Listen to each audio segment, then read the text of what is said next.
world of art and music. Yes. And your music is your medicine. Yeah. That's how I see it. But it's the music, your art, it's all your medicine. That's what I've experienced too. Because every time a song comes, I hear the message. And you're neo soul. So could you share with us how you use music as medicine to heal us? Well, I guess it starts with my intention. Hmm. It's actually my therapy. My intent is just to say the things I feel and get those things out and Mm-hmm. make sure. Can you hear me? I hear you. Good. And make sure that I'm being honest and brave when I'm doing it. That's the spiritual side of it, because that's how they made me. And then the deliberate side of it is, in every album I've used spiritual tools like there are tuning forks, there are Mm. always singing bowls, there are sonic frequencies, tuning the key to a certain pitch, making sure that I understood and studied all the frequencies of the body, like from C, D, E, F, A, B, C, D. Just knowing all of those things and knowing exactly what frequency I'm hitting when I'm tuning my music to a certain key. Just using all those things to deliberately make sure that I am doing a service to people. It's not something that I announce generally that I'm doing, but it's always a vibration inside of a vibration when I'm doing music. And that is real because I was in the audience in Brooklyn, and I was looking to my right and my left as you was performing, and everyone was in actual devotion. I said, look at this. Look at the vibration. I said, she put a spiritual magnetic spell, and they are just coming into alignment. Their hands was in prayer pose. Some had their eyes closed, and it was just vibrating, and they were rocking with you because you were tuning them up. You were Yeah, giving them their medicine. And then I saw how everyone was leaving out with such a high frequency. You did the surgery. And I want to let you know I bear witness to the surgical procedure. So we give thanks for you having that foresight.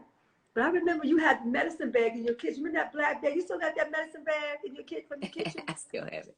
Yeah, with your tinctures, and you bathed I your travel with it. children. Yes. And you based your children on on natural medicine from plant life. You're a healer. Yeah, And yeah, all the you are children were active born. healing every way. You All want the to share children were some of born that in and some this. of your other gifts? All the children were born in this bed. Um, they were all naturally breastfed from birth, at least 3 years each. During my tenure as a recording artist, I on the side studied all of those arts and things that I used to Mm-hmm. uh, heal my children with. Mm-hmm. Um, uh, herbalism. Growing my own herbs and food. Learning what the body does and how it behaves cellularly and molecularly, so we can feed people with that. And along the way, I got certifications and degrees to um, certify myself so that if I need to be of service to someone, I can. Yes. Um, I became a Reiki master. I became a doula.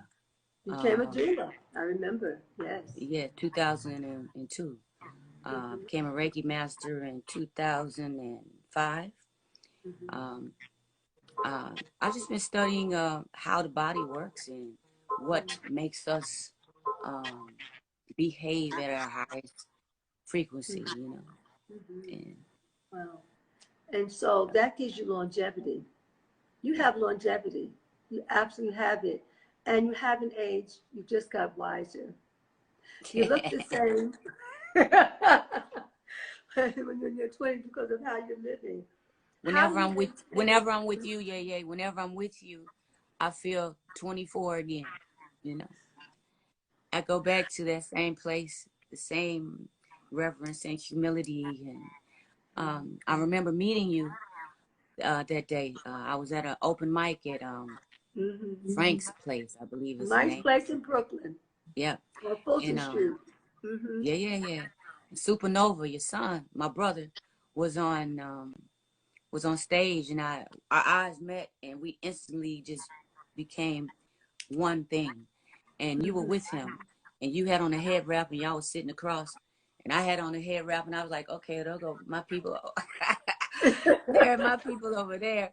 So I came and sat at your feet and watched the rest of the show, and I performed, and Supernova and I rapped for a little while, and the next week I was at your home.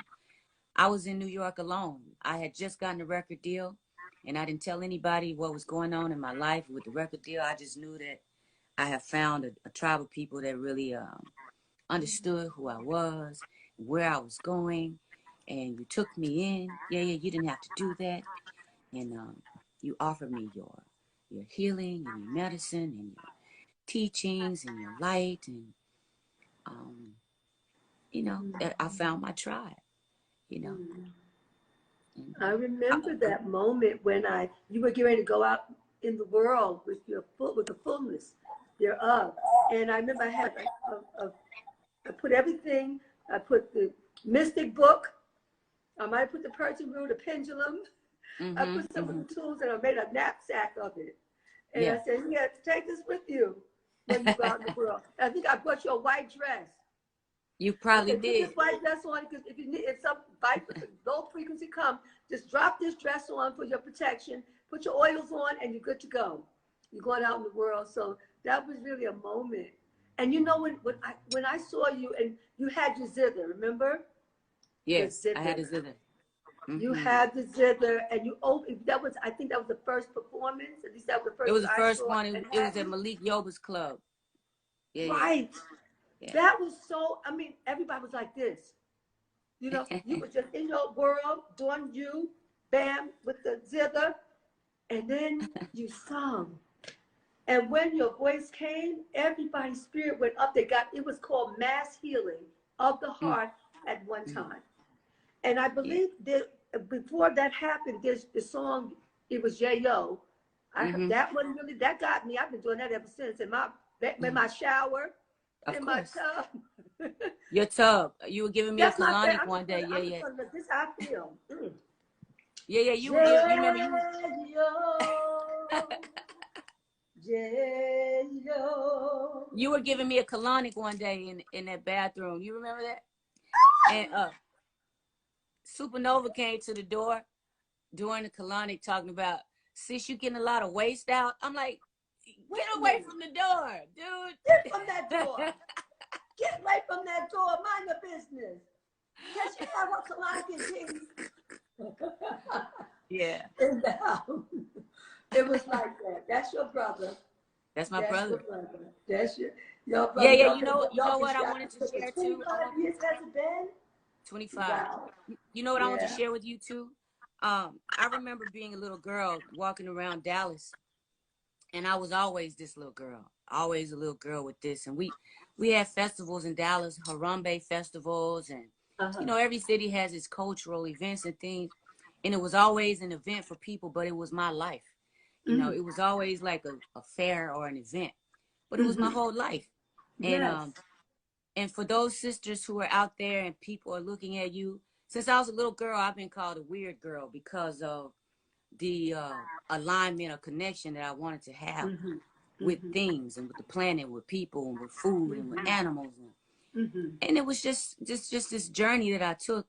I have to let you know that when I finally met you and the family, I felt at home, and I finally was, I was a brave girl. I was gonna be who I was, but I wasn't really settled in my spirit with it, because people are strong when they come at you in numbers. Sometimes your family members even come at you in numbers, and I'm talking to the young mothers who want to do things differently from their family.